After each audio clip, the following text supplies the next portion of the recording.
मनसे अध्यक्ष राज ठाकरे आज कल्याण आणि अंबरनाथ दौऱ्यावर। आगामी निवडणुकीच्या पार्श्वभूमीवर पदाधिकाऱ्यांची बैठक। शिवसेना भवनात आज शिवसेना उद्धव बाळासाहेब ठाकरे पक्षाच्या महिला पदाधिकाऱ्यांची बैठक। मुंबई महानगरपालिका निवडणुकीसाठी तयारीचा आढावा। नागपुरात आज राष्ट्रवादीचं चिंतन शिबिर। अजित पवारांसह पक्षाचे प्रमुख नेते आणि पदाधिकारी उपस्थित राहणार।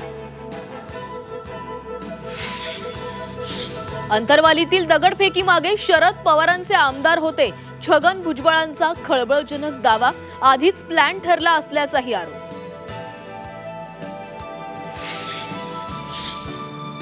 भुजबळांना ओबीसीचा ना मराठ्यांचे, त्यांच्याकडे लक्ष देऊ नका। दगडफेकीवरील आरोपांवर जरांगेंचं प्रत्युत्तर।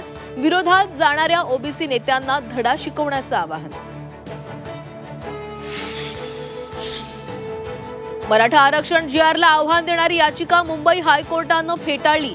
जीआरमुळे याचिकाकर्ते बाधित कसे, कोर्टाचा सवाल।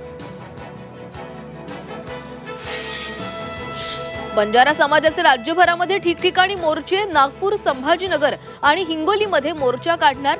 एसटी प्रवर्गातून आरक्षण देण्याची बंजारा समाजाची मागणी।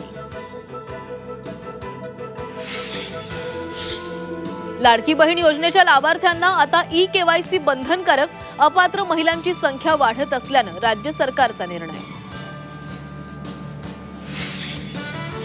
हिंडनबर्ग आरोप प्रकरणी अदानी समूहाला सेबीची क्लीन चिट। आरोप सिद्ध न झाल्यानं कारवाई थांबवली।